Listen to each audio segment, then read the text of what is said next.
Monde. Mercredi 6 mai, notre 8e édition du webinaire des mercredis pour les entrepreneurs, par des entrepreneurs. Très content aujourd'hui d'avoir avec nous Robert Dutton et Étienne Lacroix de Vention. Donc, le premier segment, ça va être avec Robert, justement.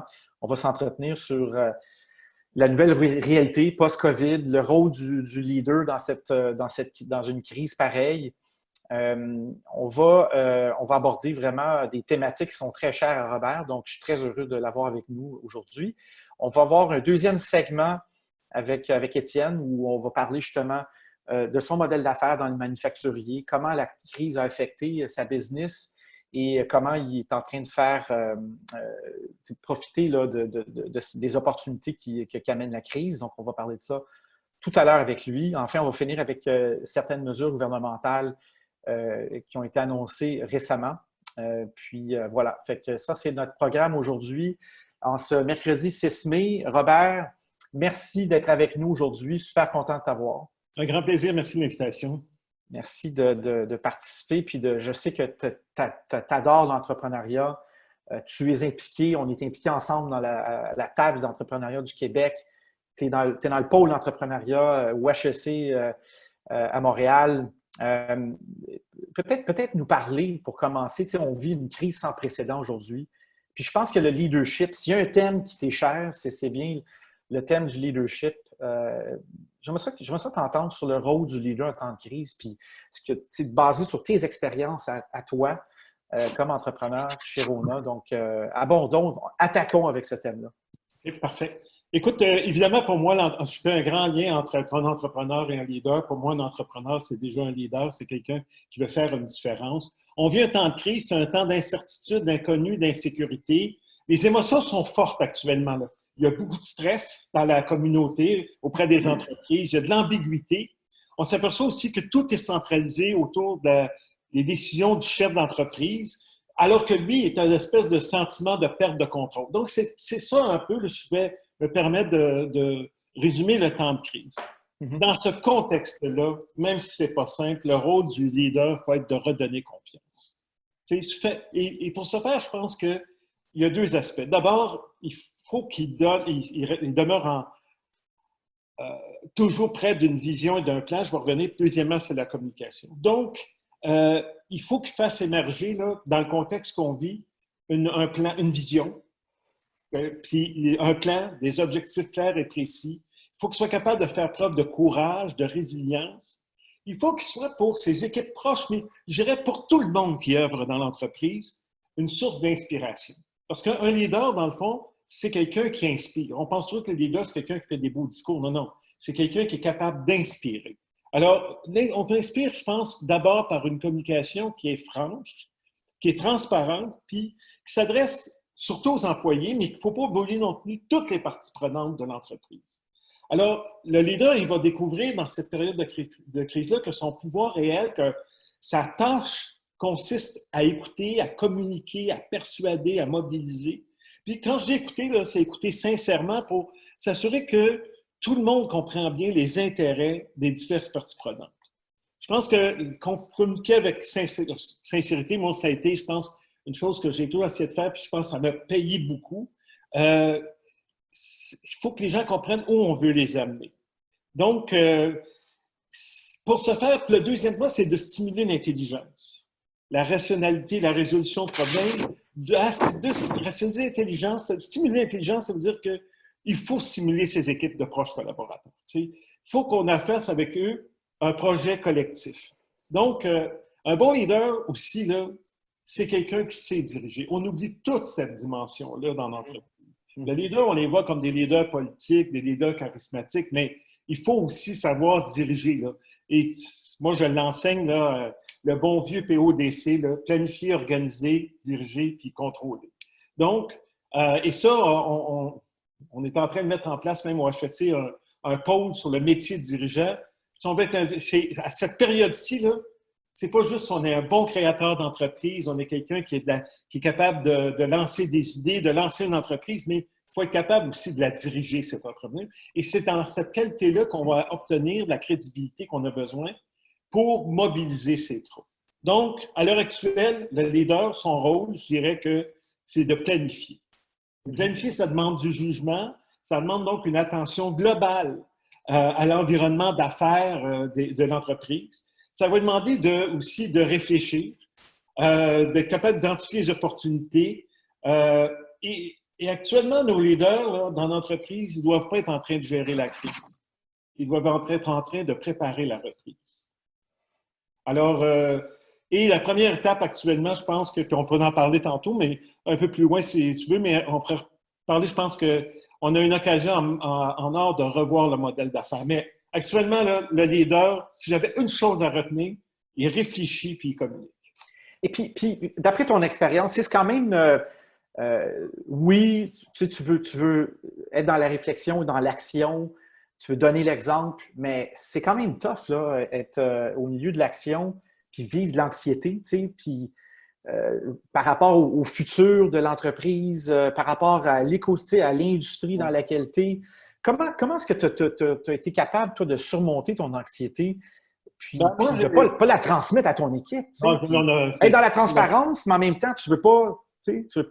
Comment tu as géré ça, toi? C'est évident qu'on ne peut pas envoyer des émotions négatives à nos équipes. Donc, s'il y a des choses qui nous inquiètent, on essaie de garder pour nous. Puis ça veut dire qu'on développe à côté une vie personnelle avec des gens qui vont être capables de nous rassurer puis de nous appuyer. Puis il faut s'appuyer sur une bonne équipe aussi. Moi, je trouve que ce qui m'a beaucoup aidé, je n'ai pas à faire Rona tout seul, loin de là. J'ai fait Rona parce que j'avais des bonnes personnes autour de moi. Il y avait du talent. Donc, et c'est avec ces personnes-là que sur ces personnes-là, je me reposais, sur lesquelles on était toujours en mode de, tu sais, on va construire, on va bâtir. Il faut se rappeler que tu sais, Rona est venu au monde dans la crise. Rona a été lancé par des entrepreneurs qui avaient dans la trentaine, en 1939, à la veille de la Deuxième Grande Guerre mondiale, parce qu'il n'y avait pas de fer. Le fer s'en allait juste pour l'industrie de la guerre, puis les anglophones qui contrôlaient les industries n'envoyaient pas de produits aux Québécois. Et c'est les Québécois. Donc, nous, comme entreprise, c'est la première leçon que j'ai apprise. On doit vivre avec l'adversité, puis en fait, on devient meilleur avec l'adversité. Il n'y a pas un chef, il faut que les chefs d'entreprise et en tout cas les entrepreneurs comprennent qu'on ne grandit pas dans sa zone de confort. On grandit dans l'adversité, dans les défis qu'on a, les opportunités. Puis de toute ma carrière chez Rona, je retiens une chose, les crises, là, on a toujours dit après 3 ou 4 ans, thanks God. On n'avait pas eu la crise, on n'avait pas pris de décision. Là. Pas sur le moment, pas au moment où on vit. Mais je te dis, ça nous a toujours hyper stimulé. Et de toutes les crises, si on regardait l'historique, on a grandi. Puis je dois dire que s'il y a des gens qui sont en entreprise, des gestionnaires, puis qui travaillent pour une entreprise, c'était la même chose. Moi, je regarde mon parcours chez Rona, j'en ai fait juste une entreprise, mais j'ai toujours une promotion après les crises. J'ai réalisé ça juste en préparant le webinaire, puis je me suis dit, ouais, ben, sais-tu que les crises, pour moi, c'était bon. C'était bon. J'ai pas avoir quelque chose de correct, mais je pense que j'étais stimulé par il faut trouver la solution. Puis, très, la résilience. Je pense qu'à l'heure actuelle, il faut vraiment, vraiment mettre en évidence notre résilience. Puis quand tu repenses à ces crises-là que tu as vécues, est-ce que tu trouves que ça a permis de faire un changement de culture aussi dans la culture profonde de l'entreprise? Est-ce que ça a un impact positif ou négatif? Oui, la culture d'entreprise, c'est vraiment le portrait de nos valeurs, de nos croyances, des comportements dans l'entreprise. Donc, là, on est au niveau des personnes. Donc, la culture d'organisation, elle va être façonnée par ceux qui la dirigent. Souvent, on a ici des startups qui nous écoutent ou des entrepreneurs. Les entreprises sont toujours à l'image de l'entrepreneur. Hein. Moi, je dis ça toujours. Puis quand je visite des entreprises, je constate toujours l'entreprise est à l'image du propriétaire. Donc, mais là, il faudra évaluer. Il y a peut-être un peu tôt, mais je dirais qu'il faudra évaluer l'impact sur la culture de l'entreprise en fonction de la durée de la crise. Si demain matin, ça finissait tout, puis à Montréal, on revient au 19 ou au 11 ou au 19 mai, puis tout revient comme avant, on pourra dire ça va passer. Puis la culture va demeurer. Mais dans un côté, plus elle va se prolonger, plus l'impact est grand sur la vie personnelle, la vie professionnelle. Je pense que la culture va être La culture va changer. Les valeurs des gens risquent de changer. Moi, j'étais un chef d'entreprise actuellement. J'aurais beaucoup d'observations sur qu'est-ce qui s'est passé au cours des 2 derniers mois. Je te dirais ce qui s'est passé dans les premières semaines du mois de mars quand le confinement est annoncé. Comment mon organisation a réagi? Comment moi j'ai réagi? Mais qu'est-ce que j'ai appris? Qu'est-ce que j'ai obtenu? Alors ça, on ne fait pas de post-mortem au Québec, c'est où les chefs d'entreprise ne font pas de post-mortem, mais il est important parce qu'on va comprendre. D'abord, on a un portrait de la flexibilité. On a un portrait de la capacité de notre entreprise à se retourner rapidement, à changer. Et ça, c'est important parce que si on ne l'a pas, on va être dans le trouble parce qu'on s'en va dans une période où les choses vont changer. Donc, il faut assurer que si on veut, comme je disais tantôt, revoir le modèle d'affaires de notre entreprise, il faut qu'on s'assure que notre culture d'organisation soit capable d'absorber le changement. Tu sais, puis je pense que les gens doivent réfléchir à leur culture. Dans une organisation, il y a des aspects, il y a des symboles. Tu sais, moi, je lève mon chapeau. J'ai encore vu, je pense que c'est le président d'Uber, mais Uber qui a fait ça. Mais, tu sais, les chefs d'entreprise qui n'ont pas juste mis du monde dehors, qui n'ont pas juste coupé des salaires, mais ils ont coupé le leur aussi. Absolument. Ça, c'est un signe. Puis tu vas me dire, le président d'Uber, probablement qu'il n'en avait pas besoin de salaire de toute façon. Mais il reste que c'est des signes. Absolument. Si le président ou comme chef d'entreprise, tu étais sur le terrain dans les 2 premières semaines de la crise pour supporter ton monde, tu renforces ta culture, tu renforces la volonté des gens de donner le meilleur d'eux autres mêmes, puis elle va façonner les valeurs de ton organisation à long terme. Absolument. C'est une occasion de créer un rapprochement entre les équipes. Je suis 100% d'accord. Tu sais, je me mets à la place des entrepreneurs là, maintenant, puis je me suis fait poser, tu sais, j'ai beaucoup de discussions avec des entrepreneurs, j'imagine toi aussi, puis je me fais poser la question, tu sais, sur l'avenir. Est-ce qu'il faut être pessimiste? Est-ce qu'il faut être réaliste? Est-ce qu'il faut être légèrement optimiste? Tu sais, tu regardes les prévisions, la BDC a un scénario, il y a plusieurs économistes qui ont des scénarios différents. Donc, on est vraiment dans l'incertitude actuellement sur la profondeur de la crise, sa durée. C'est là où ça devient difficile de prendre des décisions. Comment toi, tu gérerais cette incertitude-là, puis la capacité de prendre des décisions avec une incertitude à ce niveau-là, puis d'entrevoir l'avenir avec cette incertitude-là? Moi, j'ai toujours dit à les équipes, l'avenir, ça se prépare. On peut croire que ça va revenir comme c'était avant. Peut-être que oui, dans 2 ans, 3 ans. Mais je dirais, là, si j'étais en tête comme entreprise, comme je disais tantôt, les 18 prochains mois, j'aurai un plan spécial. Là, c'est clair que les 18 prochains mois vont être excessivement difficiles. Il y a des choses qui vont s'ajuster. Mais je ne pense pas que ça serait une bonne idée de dire ça va se replacer puis ça va être comme avant. Je pense que il va y avoir des choses dans le portrait, la dynamique économique du Québec ou du Canada ou même du monde qui va relativement changer. On s'en va dans une crise où il va y avoir beaucoup de gens sur le chômage, beaucoup d'entreprises vont fermer, la dette des pays s'en vient est gonflée au maximum. Donc, veut pas, à un moment donné, il va y avoir des implications. Mais pour moi, encore là, je retourne à dire, je réfléchirais sur la composition de mon équipe. Je pense que c'est une occasion pour savoir de qui je suis entouré. Oui. On a probablement eu, comme je disais tantôt, au cours des dernières semaines, quand on a vécu là, les chambardements du mois de mars, début d'avril, c'est qui ont été nos vraies bonnes personnes avec nous. On a eu des mauvaises surprises. C'est le temps de développer de talent. Donc, on a aussi retesté des façons de réorganiser notre travail. Donc, je pense que c'est le temps de vérifier son équipe, avec qui on est entouré. Puis deuxièmement, je vais revenir à mon premier point, puis tu vas dire que je radote, mais c'est de revoir notre plan d'affaires. Je pense qu'il faut revoir notre modèle d'affaires avec les nouvelles perspectives. Donc, et tu sais, là-dessus, en réfléchissant, en préparant ma rencontre, je me disais, il faut revenir au bon vieux tableau, là, force, faiblesse, opportunité, menace. Ça fait encore la job pas mal de dire, bon, mais c'est quoi mes forces, c'est quoi mes faiblesses, c'est quoi les opportunités, parce que les crises, c'est des générateurs d'opportunités. Absolument. Le monde va changer, il y a des gens, il y a des entrepreneurs qui vont disparaître, d'autres vont réapparaître.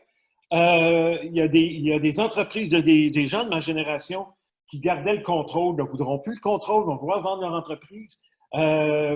Donc, céder à la relève, tu sais. Donc, il y a un très bon outil à bord que tout le monde, il y a beaucoup de gens qui l'utilisent, mais qui est encore un autre classique, qui est le revoir son modèle d'affaires. Il y a Business Model Canvas, là, qui reste quand même définir un très bon outil. On donne la formation à HEC.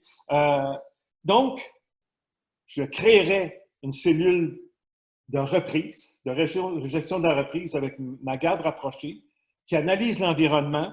Une fois qu'ils ont analysé l'environnement, ses impacts politiques, économiques, socioculturels, environnementaux, on regarde notre entreprise, force, faiblesse, opportunité, menace, et on réétablit maintenant c'est quoi le plan que je vais faire pour tirer le meilleur parti de cette situation-là.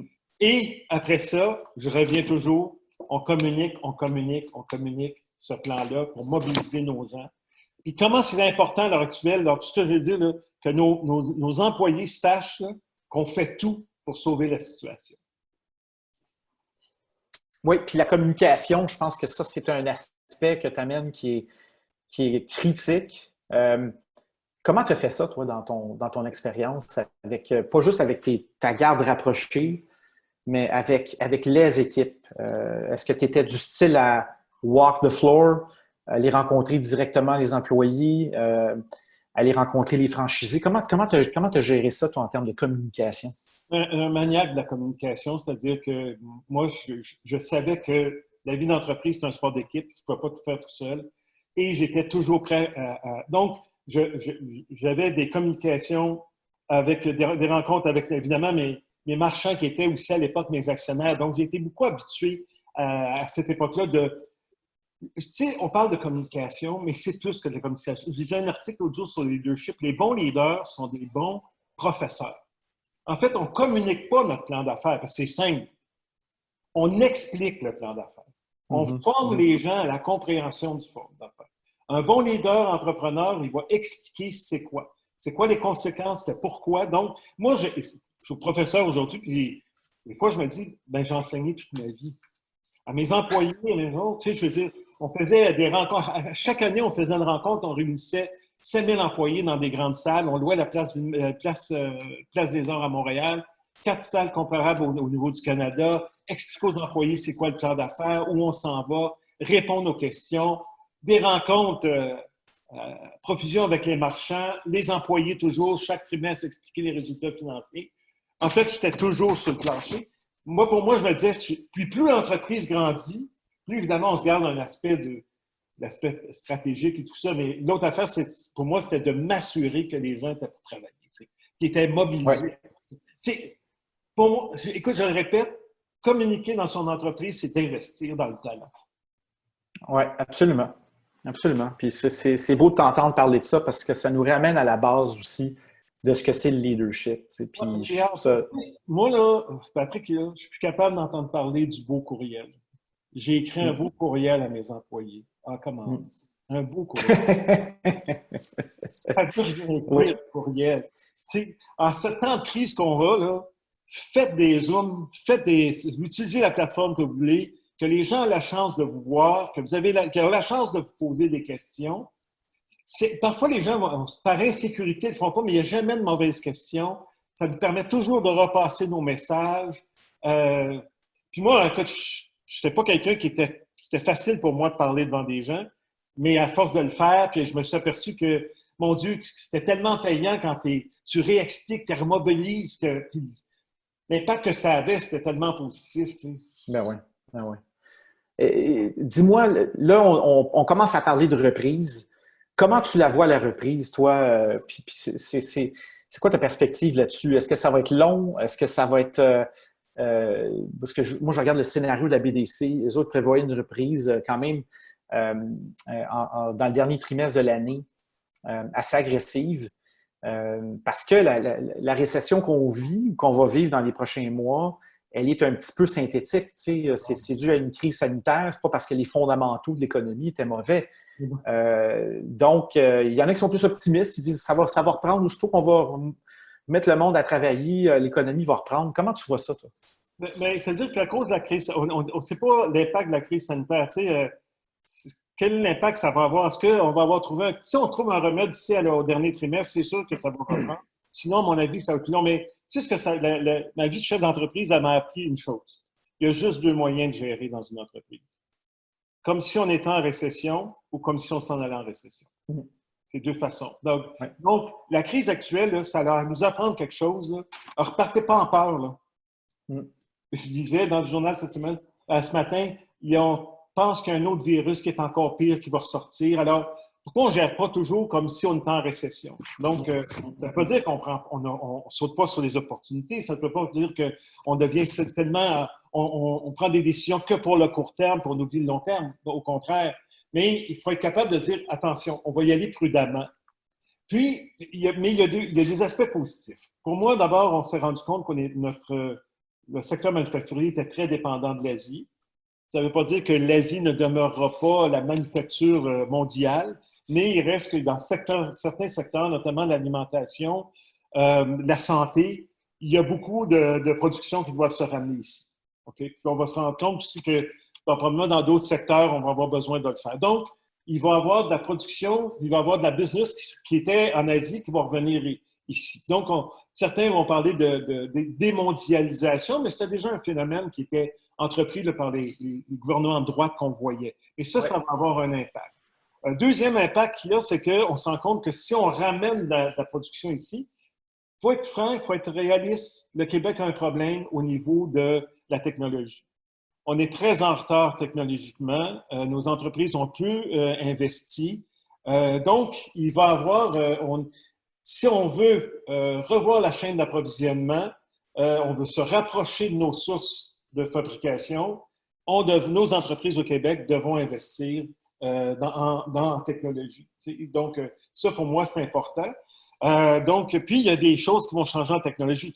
Services, achats en ligne, le enseignement, télétravail, il y a déjà beaucoup de choses qui vont tout, mais la technologie, le confinement va accélérer les investissements en technologie de façon à ce qu'on puisse s'assurer qu'on va être capable de répondre à nouvelles exigences de production.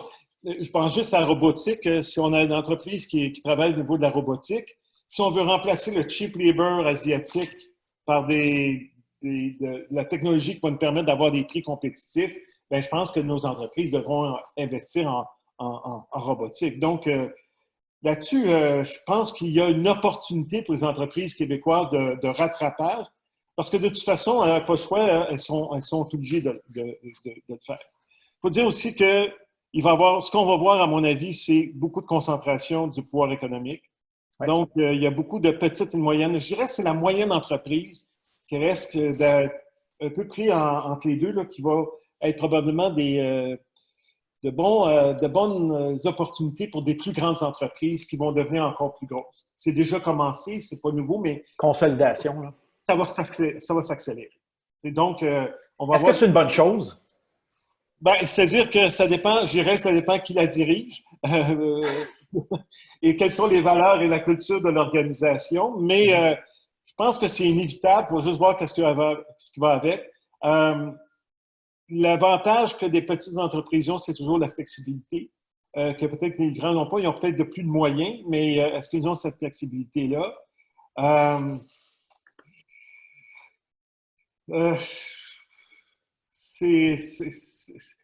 Mais je pense qu'on ne peut pas arrêter ce phénomène-là. Il faut juste dire comment on va arriver avec. Ce qu'il faut espérer, ce que j'espère, puis ça fait longtemps que je l'ai dit, c'est qu'on ait des entrepreneurs qui ont envie de devenir cette grande entreprise-là.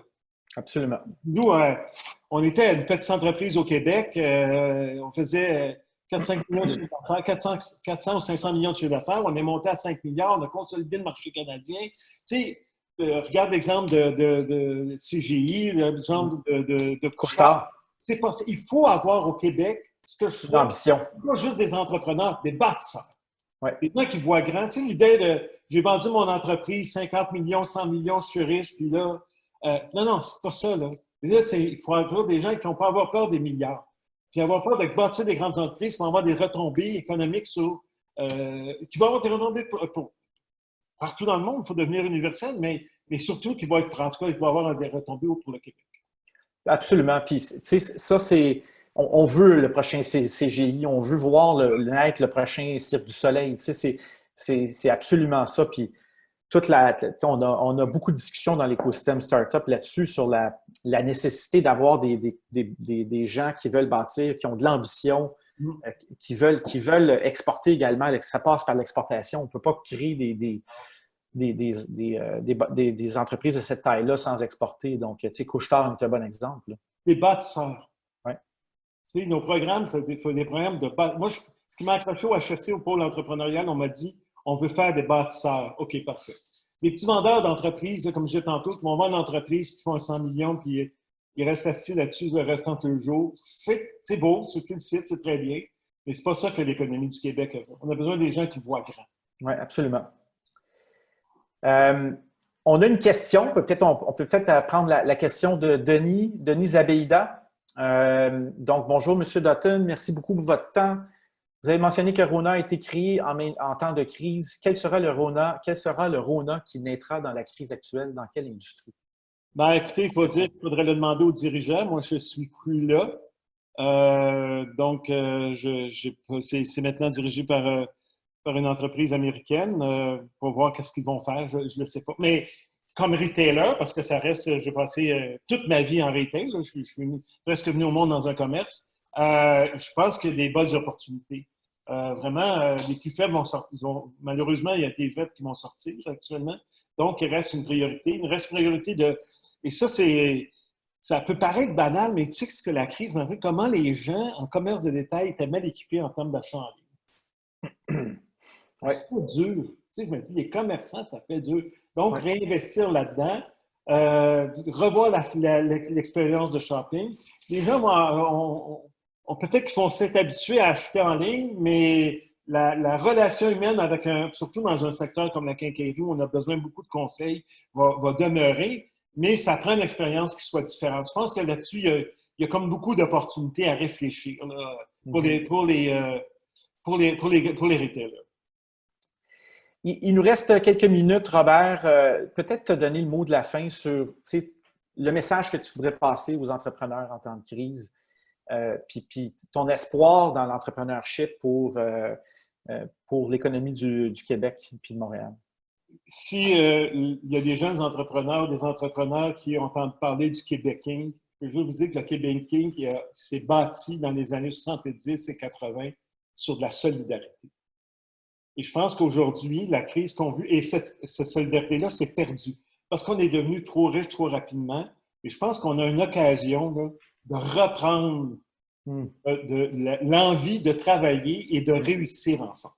Je pense que les grandes entreprises ont un rôle de supporter les plus petites.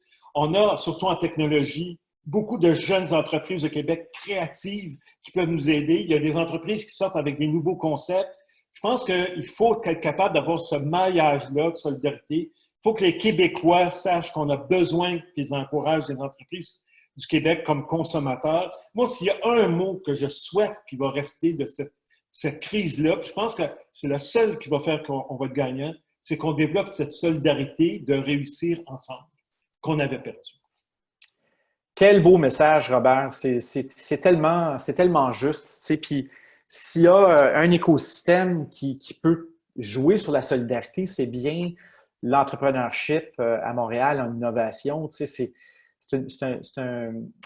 c'est une communauté qui est tissée serrée. Il faut tirer avantage de cette solidarité entre entrepreneurs. Absolument. Merci beaucoup de ce message-là, Robert. Puis, je te souhaite tout le bonheur du monde comme professeur au HEC pour la suite, même si ça va être en virtuel à l'automne. Je sais que c'est ce qu'on entend, c'est que ça va être sûrement à distance en grande partie. Puis je sais que tu aimes tellement être avec le monde, ça risque d'être un challenge. Je te souhaite quand même de trouver ton bonheur là-dedans. J'y vois une opportunité. Merci. Oui. Merci, Robert. Merci beaucoup. Alors, on va accueillir maintenant Étienne Lacroix. Étienne, oui, here we go. Bonjour, Patrick. Je me sens comme un animateur radio là, qui accueille des invités, puis c'est pas du tout mon métier, là, comme comme Ça faisait entrepreneur. longtemps que je n'avais pas entendu M. Dutton parler et ça m'a donné le sourire dans le visage tout le long. Fait que merci Robert d'avoir partagé avec autant de passion ton message et tes conseils. Puis ce qui est bien dans son message, c'est qu'il nous ramène à la base, tu sais. Puis, tu sais, là, je suis content que tu l'aies écouté, Étienne, toi aussi. Tu sais, la notion de solidarité, on n'entend pas souvent ça dans l'écosystème. Puis c'est ça qu'il faut renforcer, je pense, cette solidarité des entrepreneurs des années 60-70 qui se sont serrés les coudes au Québec. Puis je pense que l'occasion de la crise est propice pour ça. Merci, Étienne, de te prêter au jeu, d'être parmi nous aujourd'hui, nous parler de ta business, de Vention, puis partager ton expérience aux autres entrepreneurs dans l'écosystème, dans cette crise. Donc, peut-être, on aimerait ça t'entendre parler de ta business. Commençons par Vention, ton industrie, puis ensuite l'impact de la crise sur ton industrie et ta clientèle. Bien, certainement. Écoute, Vention, c'est une entreprise qui a maintenant 3 ans et demi. On est dans un domaine non conventionnel de l'industrialisation, l'automatisation industrielle. On est en fait j'aime utiliser l'analogie que nous sommes des Lego industriels. On permet à des ingénieurs manufacturiers qui sont chez Tesla, Honda, Bombardier, Pratt, GE, d'aller en ligne, de concevoir en 3D des équipements automatisés, des programmer, des simuler, des commander et des mettre en route en 3 jours ouvrables. Fait qu'on aime se donner l'acronyme de plateforme d'automatisation industrielle. On est un modèle libre-service, donc les utilisateurs de Vention peuvent utiliser l'ensemble de nos logiciels d'ingénierie gratuitement. Et lorsqu'on réussit à les amener à des équipements automatisés, des cellules robotisées qui les convient, ben, s'ils décident d'acheter, ben, on sera compensé à ce moment-là. C'est un modèle qui aligne énormément nos intérêts avec ceux de nos clients. Aujourd'hui, pour donner une idée, on a environ 100 employés. On est basé à Saint-Henri, à Montréal. On sent environ 1000 usines à travers le monde, sur 3 continents. Et écoute, on navigue la crise comme bien d'autres. Fait que Vention vraiment a démarré en 2016, c'était 2016. Et aujourd'hui, voilà, on a atteint la maturité qu'on a. On est chanceux, on navigue dans un marché de 150 milliards de dollars. Souvent, je m'amuse à dire à mon équipe exécutive que si on devient seulement une licorne, là, c'est un peu un échec, notre histoire, parce que tout le monde dans cette industrie-là fait 1 milliard et plus de revenus et ont tous des modèles d'affaires qu'on appelle traditionnels, là, donc avec peu ou pas d'effet d'échelle. Vention est tout le contraire. On a un coefficient de viralité, on marche par référencement, tout est en ligne, donc on peut mettre ça à l'échelle de façon fantastique.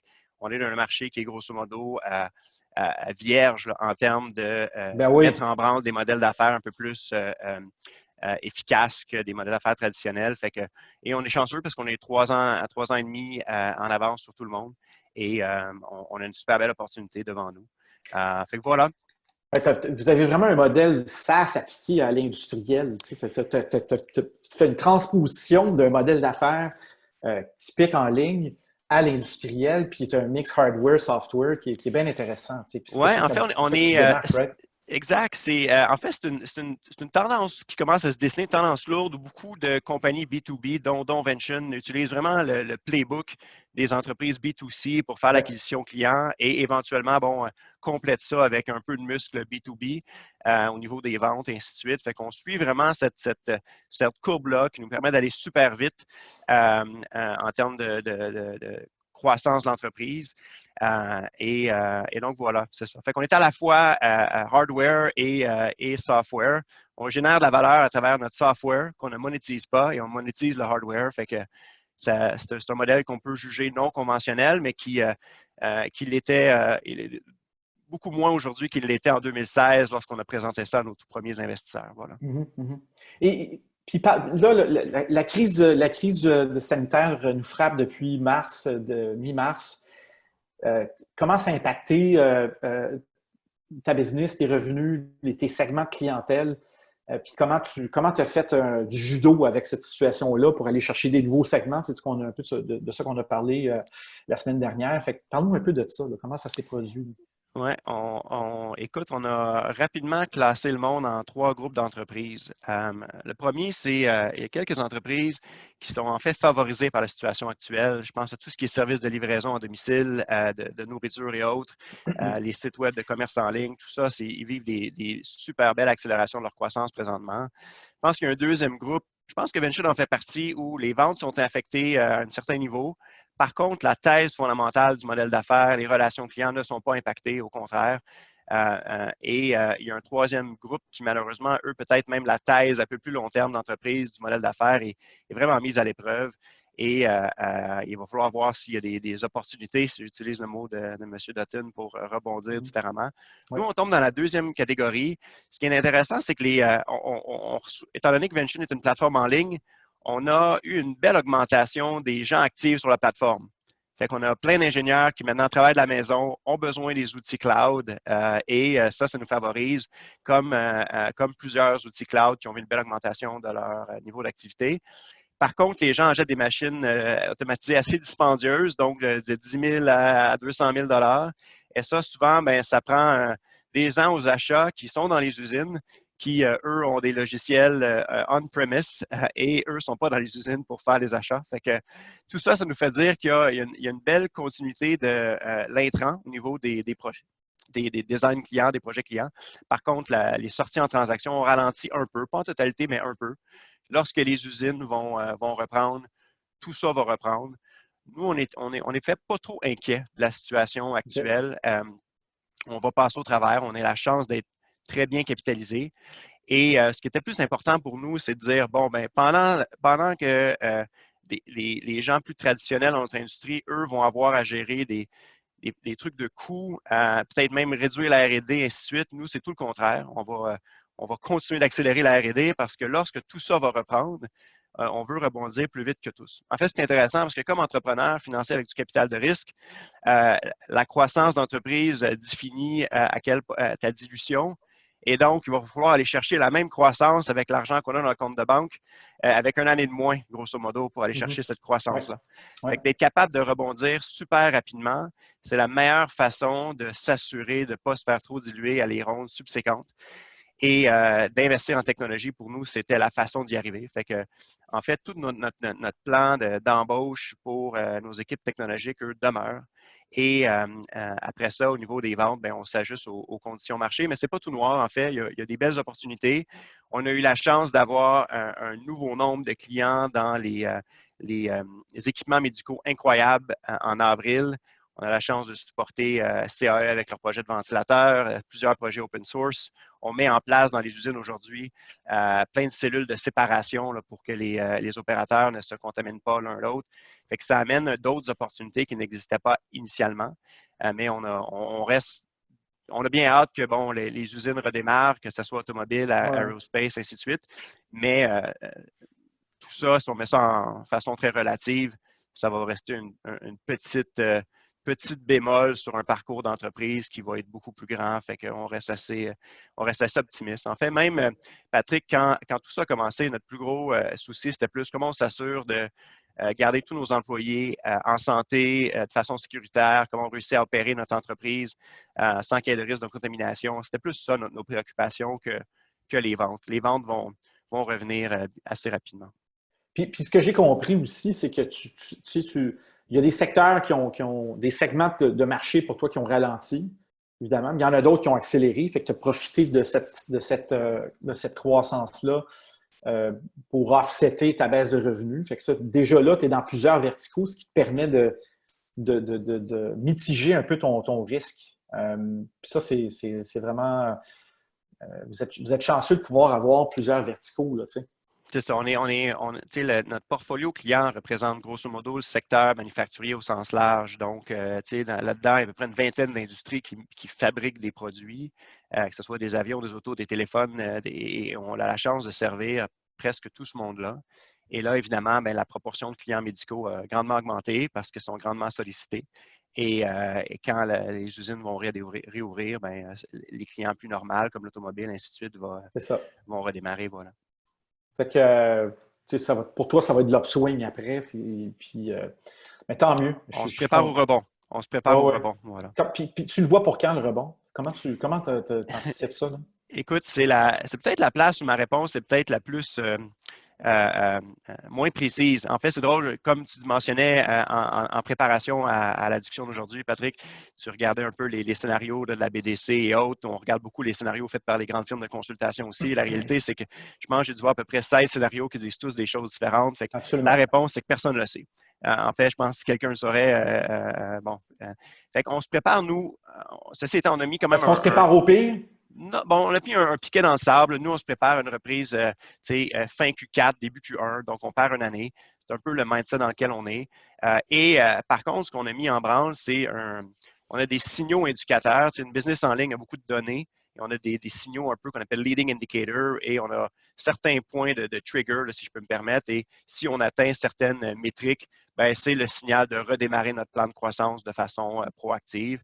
Fait que comme plusieurs entreprises, on a fait un plan révisé qui s'ajuste aux conditions de marché, qui s'assure qu'on protège le capital où on peut pour l'utiliser lorsque le marché sera en meilleur état, mais avec la condition que lorsqu'on atteint certains indicateurs clés, ben, on redémarre à plein gaz où on a laissé ça à la fin mars. Voilà. Est-ce que tu peux nous parler de ces drivers-là ou ces déclencheurs, sans rentrer dans le secret de la business? Là? Puis moi, ça m'intéresse, c'est le genre de réflexion qu'on a souvent. Moi, j'ai eu chez Théo Taxi, là, on a vraiment réfléchi aux déclencheurs de la demande puis de l'offre.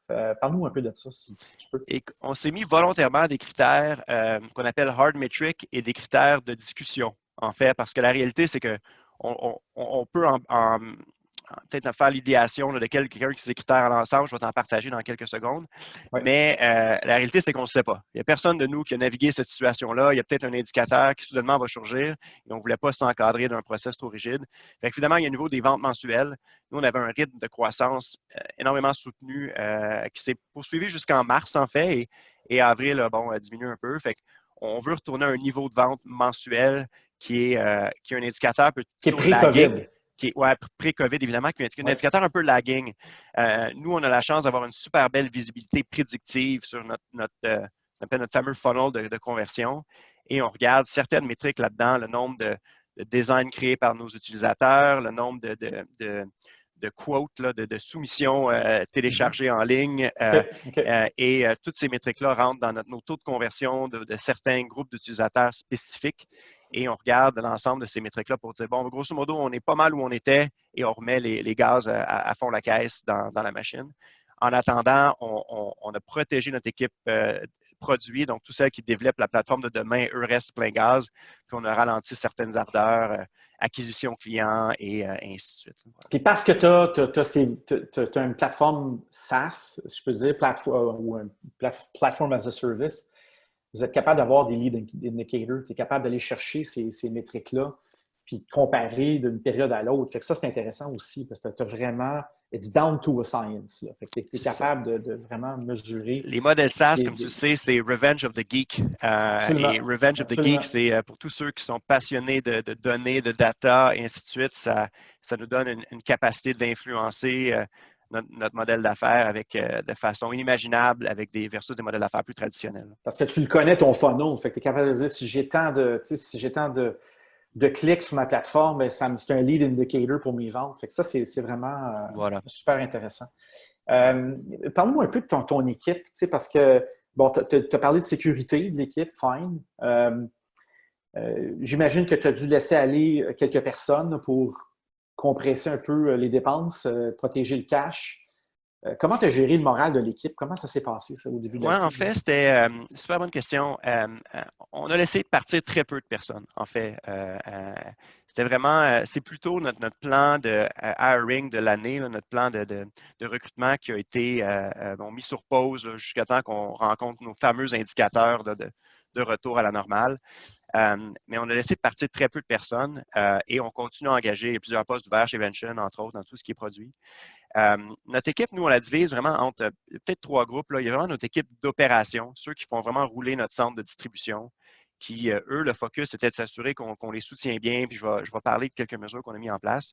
On a notre équipe de développement logiciel et produits, qui, eux, c'est peut-être les plus flexibles, facile de travailler de la maison. Certains même préfèrent ça versus travailler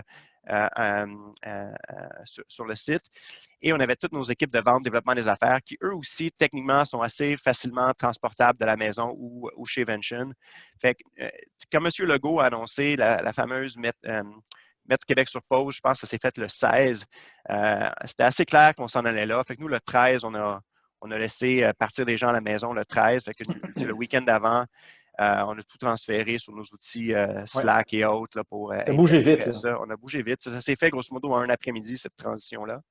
Et c'est la fait d'être une plateforme en ligne dès le départ, tous nos outils étaient déjà en ligne, donc ça change. La location physique n'a pas trop d'impact.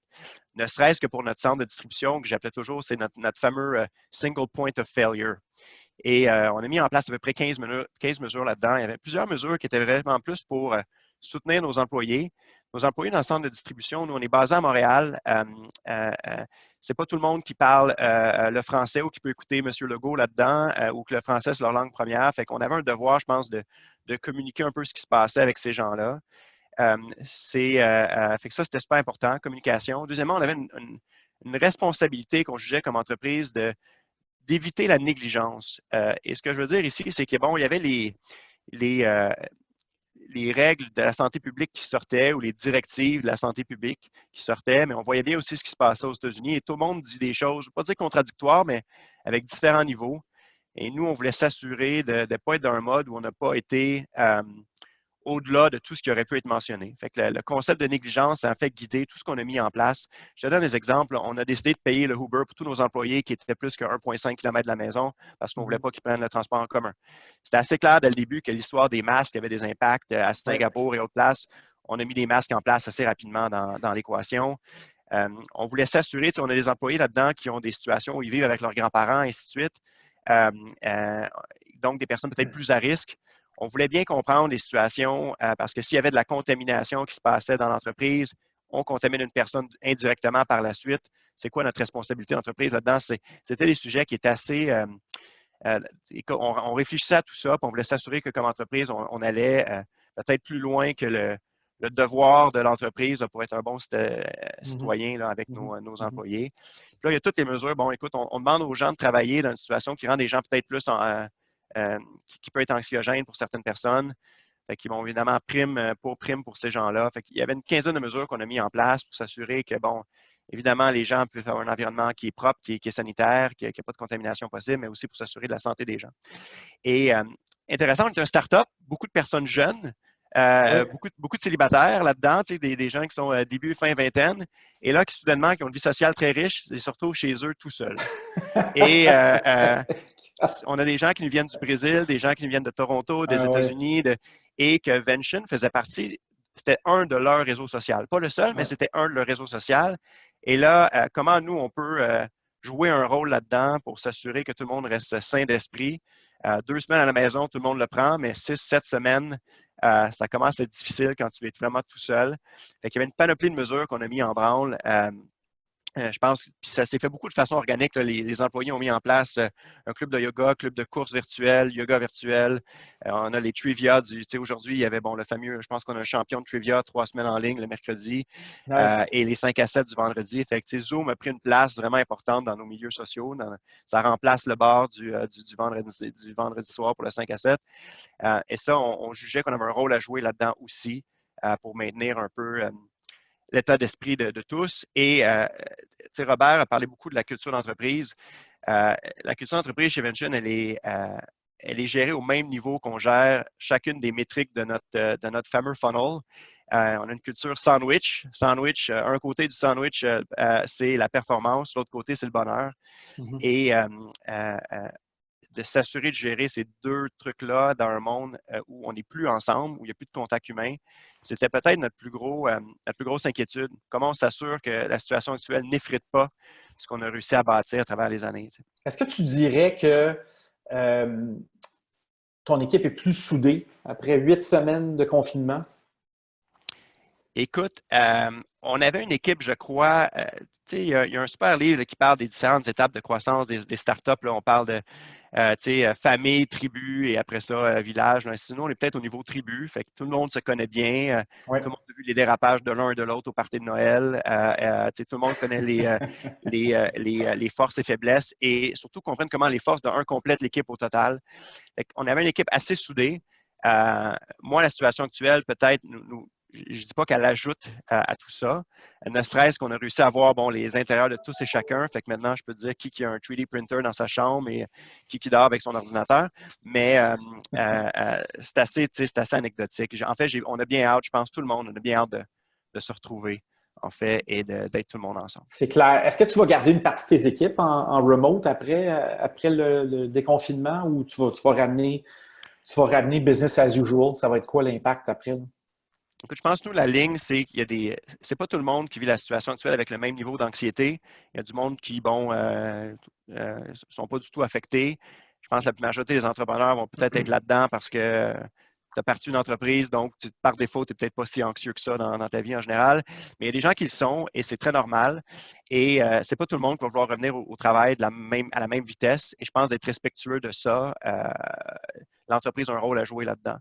Fait que nous, il y a c'est un peu le ton qu'on a adopté. Il y a des gens qui vont venir très vite. On laisse les gens d'ailleurs aller au bureau avec un certain nombre de conditions là, parce qu'on gère le nombre de personnes au bureau. Il y a des procédures à respecter aussi. La cuisine est réservée pour nos employés d'entrepôt, du centre de distribution à des plages précises pour pas qu'on contamine ces équipes-là qui sont notre single point of failure. Ouais. Mais on va tranquillement retourner à partir du 25 pour les gens qui le souhaitent. Puis, ce qu'on entend, nous, c'est tout ce qui est service professionnel, donc nos développeurs informatiques et ainsi de suite.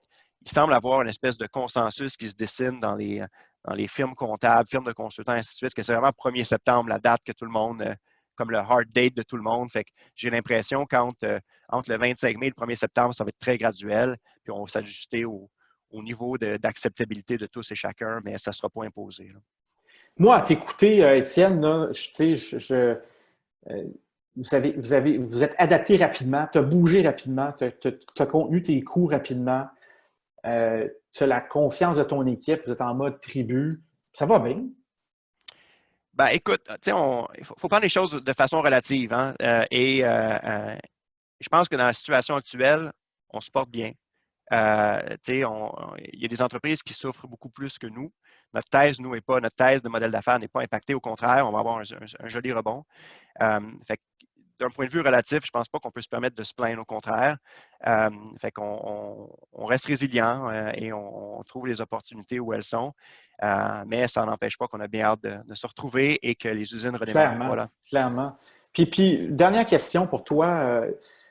On a parlé de tes employés. Ta relation avec tes investisseurs, comment ça se passe, là? Écoute, on a la chance d'avoir